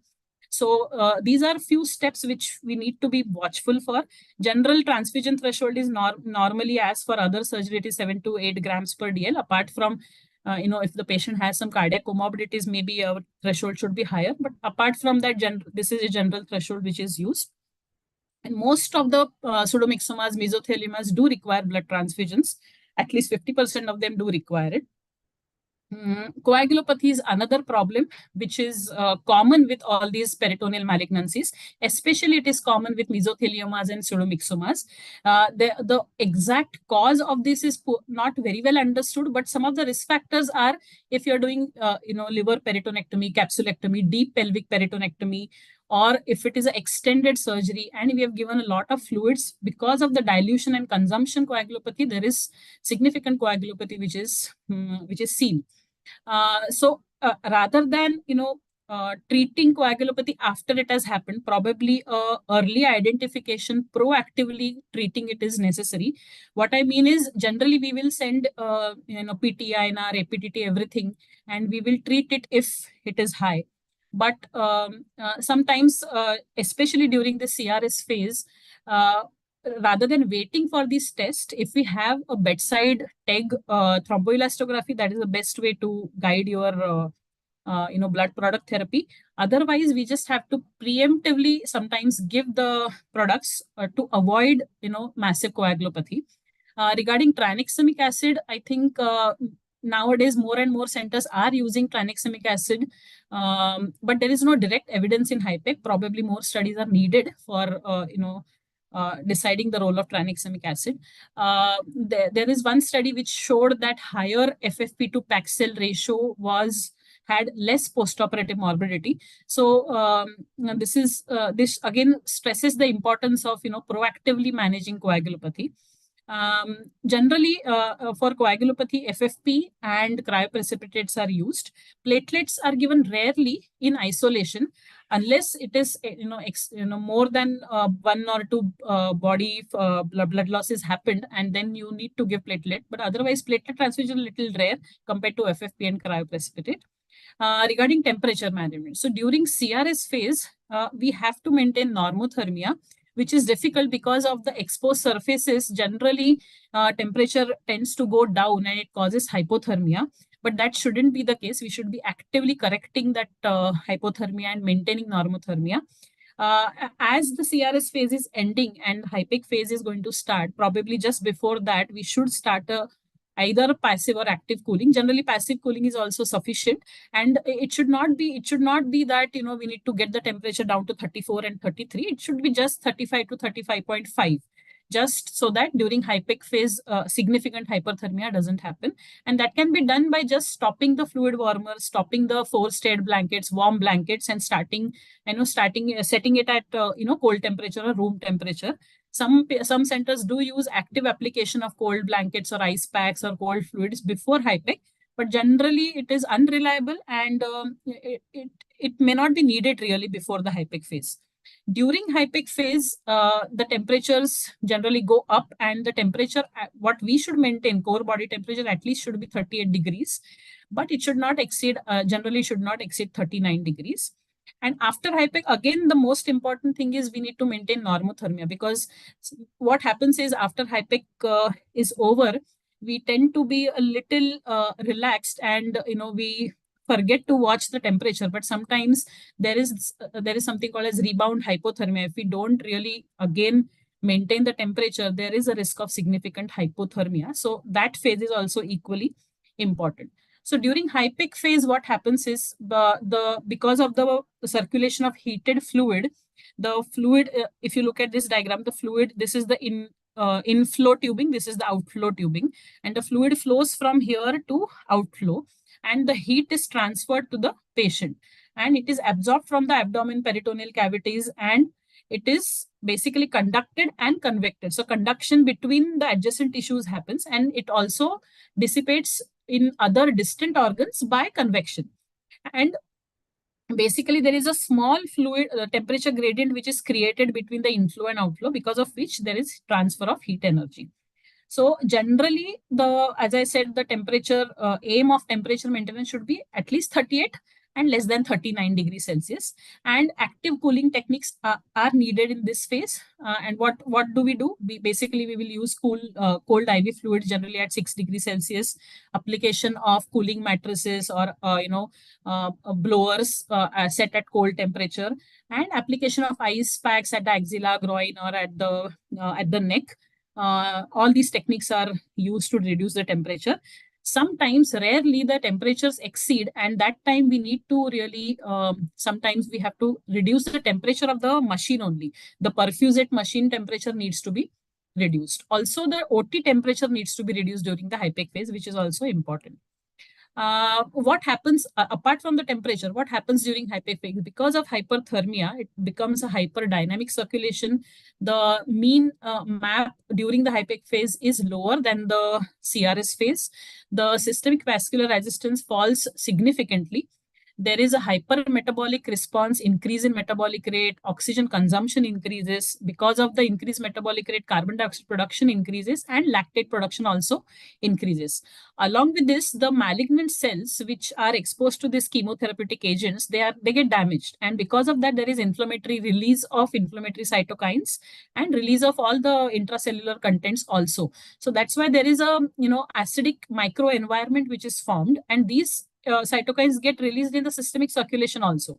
So basically, it resembles the changes which occur in sepsis actually.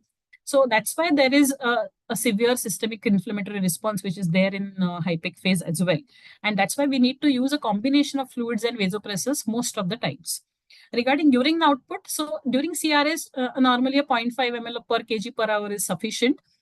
During high peak phase, higher urine output goals are necessary, and they are given in guidelines as well. Generally 2 to 4 ml per kilo per hour is generally maintained.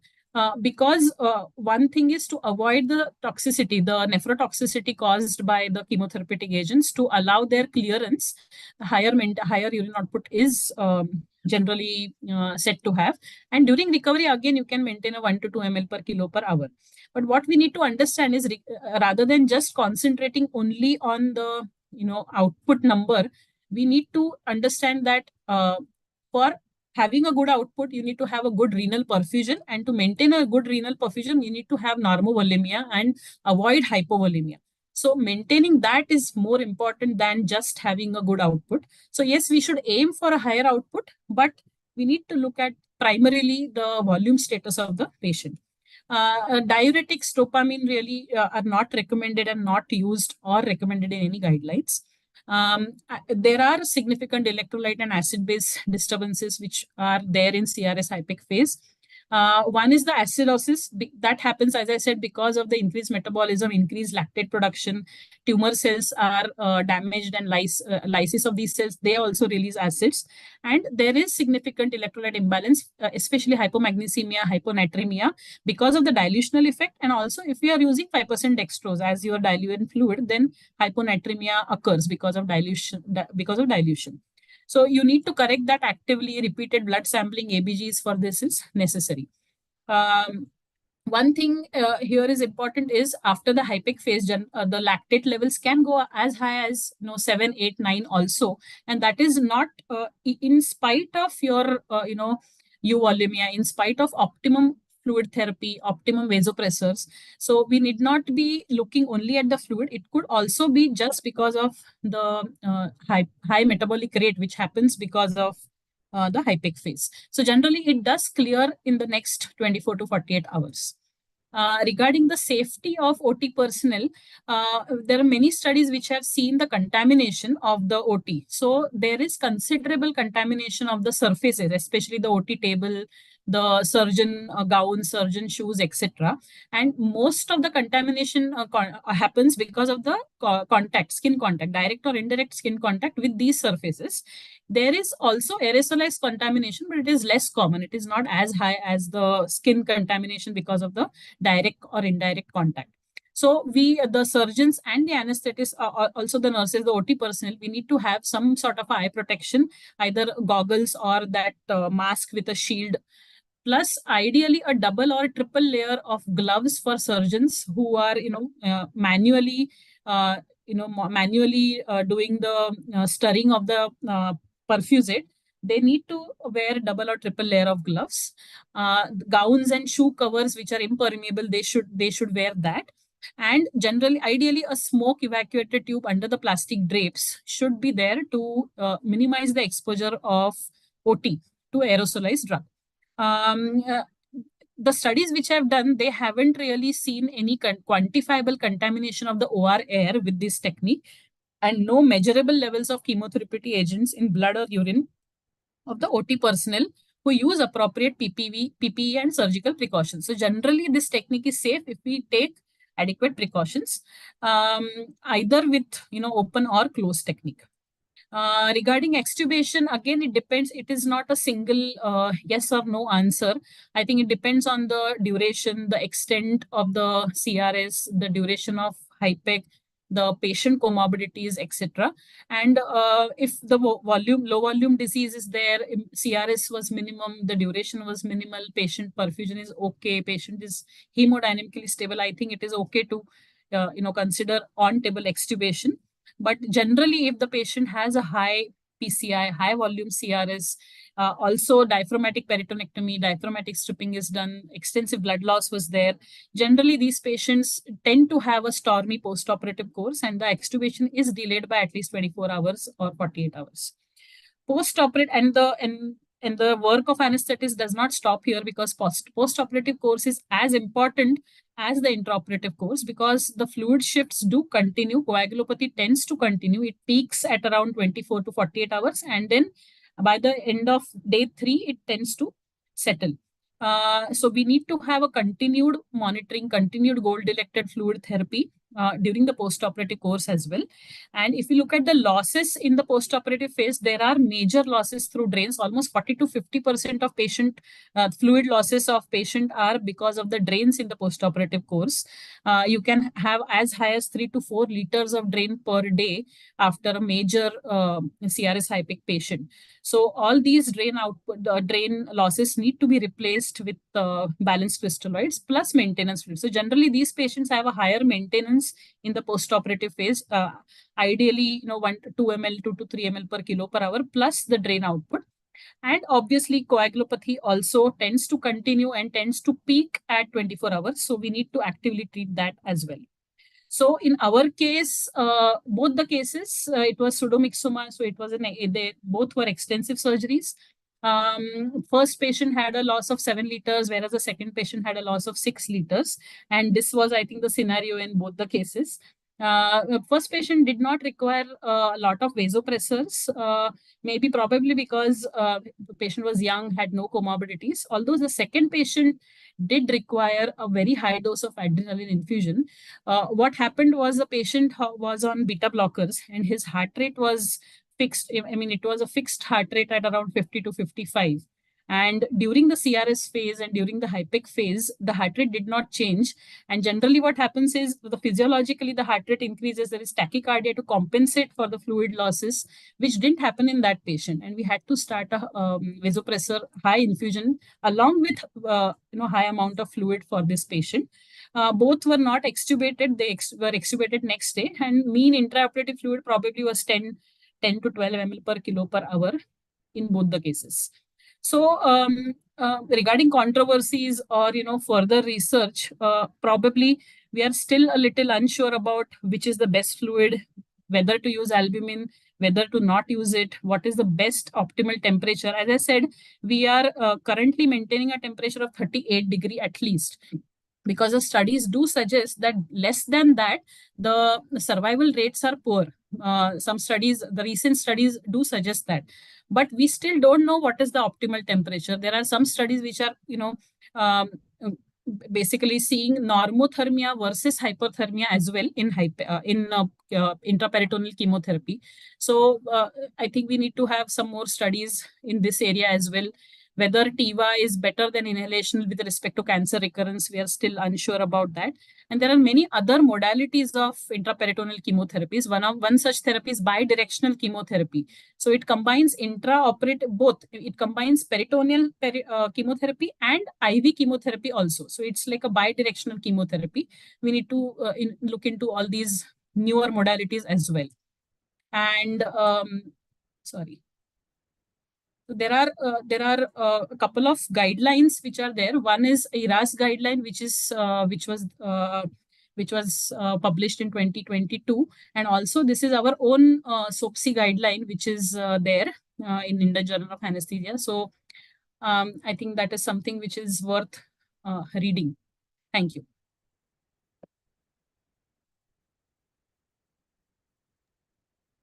Thank you, Sukhuda, for a detailed discussion about the CRS hypec management. So I'm not saying, can you stop sharing? Yeah. Yeah. So I'm not yet seen any questions from the audience. So please put your questions here. Meanwhile, we discuss something. So Sukhuda, we are doing this hypec from since 2015. I think we started, and then we came up a long way. When we started in 2015, that time they gave us a protocol, something like that, and they brought protocol from somewhere from abroad, and they used to say you have to have the urine output of from 200 ml every 10 minutes. And we used to give a lot of fluid during hypec because we are worried about the patient may have AKI in the post-op period and all these things. From that 200 ml every 10 minutes means you can say around 1200 ml per hour to now we are at reach a stage of where we only maintain 2 ml per kg per hour during hypec phase. So over the time we evolved, we have in our hospital we've done around 350 hypecs till now, and still nowadays we do around 3 to 5 hypecs a week. So it's a good volume we are doing. So my question is one thing is I was just want to add when we say that this PCI, the PCI is the index which we Yes. which will tell you about the disease load, how much is the disease in the abdomen. So colorectal, you rightly mentioned that up to 20 of PCI, if the PCI is above 20, we generally do not operate because the patient will not get benefit from that big surgery and the hypec. But if in PMP and mesothelioma, even the PCI of 39 is okay to go ahead. The maximum score of PCI is 39, minimum is 0. So 0 we normally get in a patient with the stomach cases where we do the prophylactic hypec. It means there is no peritoneal disease, but the cytology is positive for the cancer cells. That is why they do a prophylactic hypec so that in the future there will be no peritoneal disease. So that is one of the recent in last 3-4 years they started doing this prophylactic hypec. That is one thing. So that is mostly done for the PCI of 0 and mostly in the stomach cancers only till now, but not done in any other diseases till now. So that is the one thing. About the CC score is one thing like which is called the completion of the cytoreduction score, which is like this is not our role, it is the surgeon's role, where they remove all the diseases and like CC0 when they say less than 2.5 millimeter cancer cell only remaining into the peritoneum. That is the, so 0 is the best, 1 is still okay, 2 is bad, and about 2 they say there is incomplete cytoreduction and they will no benefit of the giving HIPEC in this type of patients. Okay. So that is their surgeon's role and they will decide. Something about the duration of the HIPEC. So duration of HIPEC is mostly a 90-minute HIPEC we do when we keep a temperature of 41 to 43 degrees centigrade of the temperature of the percusate which is going to the abdomen. But like in some countries like Japan, they keep the temperature above 43 degrees centigrade. So in that case, they do HIPEC of only up to 40 minutes or sometimes the 35 to 40 minutes. So this the rationale is that the thermal dose of the chemotherapy should reach. So if you keep the temperature of the percusate between 41 to 43, it means around 42, then your thermal dose will reach in 90 minutes. But if you keep a temperature above 43 or 43, then the thermal dose of the chemotherapy can reach in 40 minutes. So you can give only 40-minute HIPEC, but the risk is that there will be a big thermal pocket in the abdomen and then can have more complications. But Japanese, they just do above 43 degrees and they are not getting much complications. So, okay. So that is about the temperature part. And you also rightly mentioned that your systemic hypothermia means up to 38 degree or like 38.1 1.2 is okay to go ahead. Let's say the systemic hypothermia will reach when your chemotherapy is effective at that 42 degree. If you give 42 degree temperature in the abdomen, your systemic hypothermia will reach up to 38 and they are causing a good outcomes benefit in with that. But at the same time, you should not allow the temperature to reach beyond 39 because in this case, you will have the other problem of the hypothermia to the body. So between the 38 and 39 of temperature is good to have your systemic hypothermia. But below 38, they say it means you are not giving enough heat to the despite your best effort to prevent the increasing temperature, still your this hypothermia is not effective to keep the cancer cells going. So I'm not still. So anybody has any questions about? We still have 10 minutes more to go. So you can ask any question. Any specific complications that you have seen in? So yeah. So I can say like few complications. I'll tell you one thing. But so I get one thing more thing. Like you mentioned that we do this passive hypothermia. So basically, the many centers and many teachers they are not doing the passive hypothermia because earlier when we came up with this guideline in 2019, we used to do the passive hypothermia. But nowadays, the big questions because your delta temperature, minimum and the maximum temperature during HIPEC, that is effective and that is affecting your post-operative outcome. So you should be having the minimum delta temperature. There should not be too much difference between the minimum and maximum temperature. So they say if you do the passive hypothermia or the active hypothermia, then your delta temperature will be high and you will have bad post-operative complications or bad outcomes in the post-op period.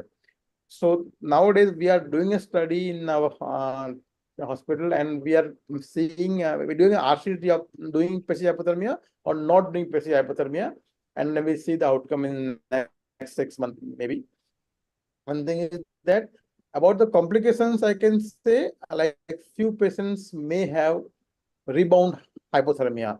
It means especially if you have a like big delta temperature, the patient may be going to the hypothermia post HIPEC.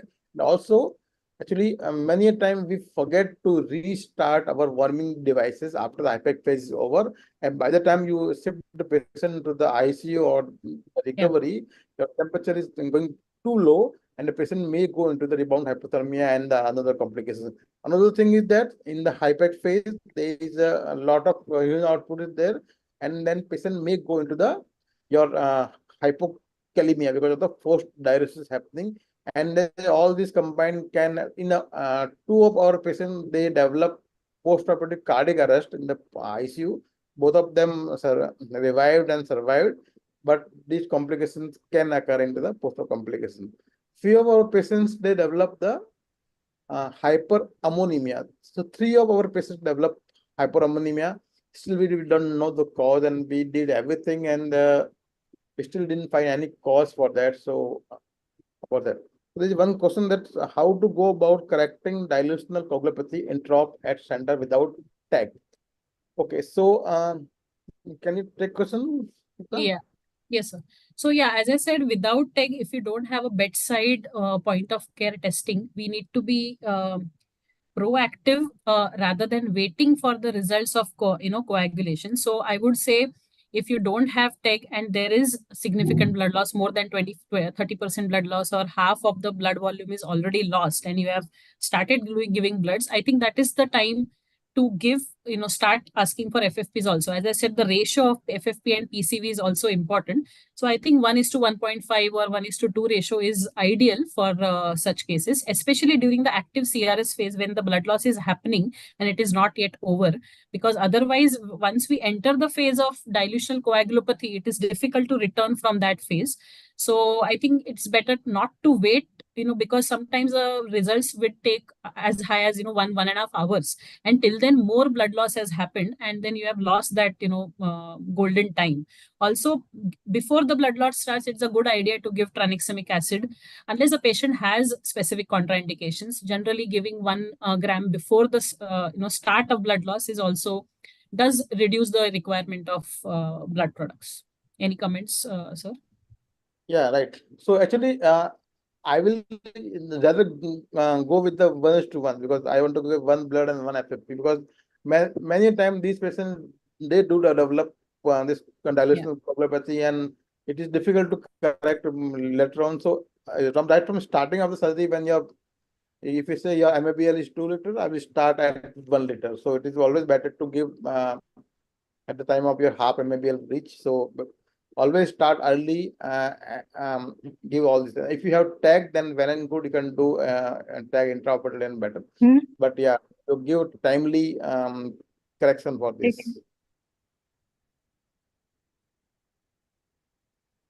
So there's one more question. So few small doubt. If patient pre-op albumin is low, any effective means to raise it in onco patients pre-op in the short period? Okay. Second is post-op diaphragmatic dysfunction seen after detraction for subdiaphragmatic peritoneal stripping? Third, on POD1, the albumin drops a lot. Can we supplement IV albumin then? A TPN is started on POD1 onward. Being costly and non-available, hypec is not given, but treatment stopped with CRS. It is useful. Sukudha? So yeah, regarding preoperative albumin, if the pre-op status low preoperative albumin is a risk factor for postoperative morbidity, and if we do have some time, at least a couple of weeks, that is sufficient for optimizing the patient. And if oral, the first line of therapy should be oral nutrition, optimizing the protein intake at least more than 1.2 grams per kilo per body weight. But if that is not sufficient, yes, combination of oral enteral plus parenteral is also advocated. But we need to see the risk benefit analysis of waiting for the albumin to come to normal levels versus going ahead, because sometimes the nature of the tumor itself, cancer itself, is so high that the albumin levels may not ever recover to normal levels. So we may have to arrive at a compromise. Yeah, so especially like in a patient with a big mucinous cancer, with the like big PMP or big ovarian cancer, like patient is not able to eat or not able to digest anything. In that case, we start TPN, something like that, or we give enteral or whatever. But the you do your best effort to increase the albumin level. If not, if you're not getting much better level, then you have to take the risk. You can give intra-op, you can give post-op, but you have to give your best effort to like optimize the patient nutritionally before the surgery.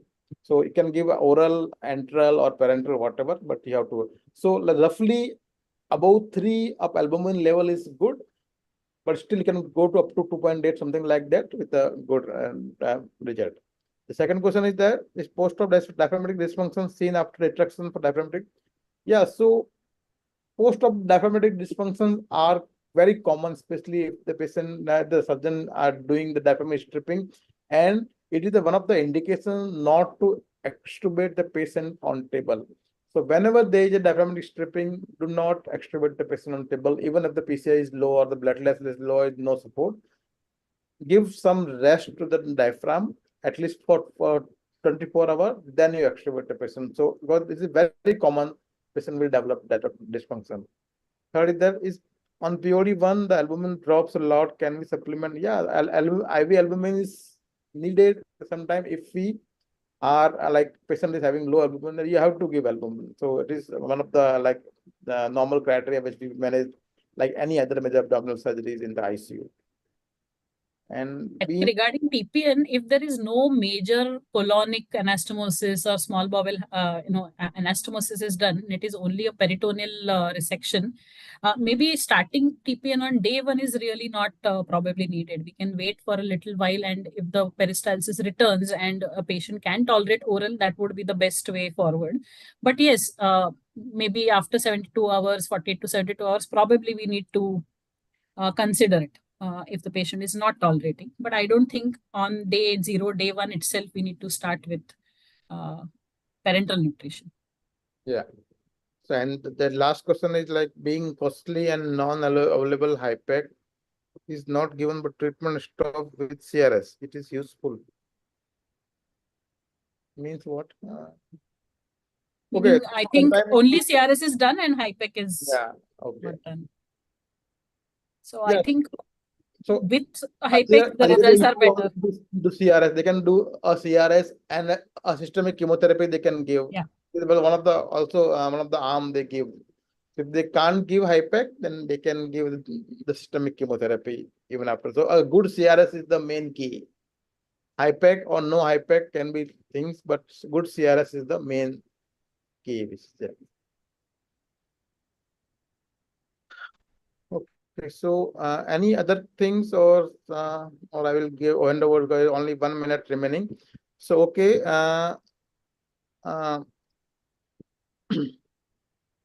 Dr. Yogita, you there? Yeah, I am there. Yeah, thank you very much. Thank you.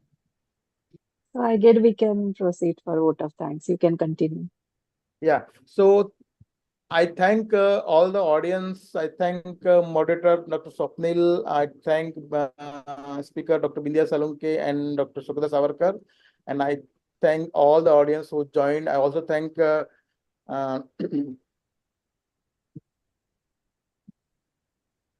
the who joined here tonight. I forgot the name. Sorry.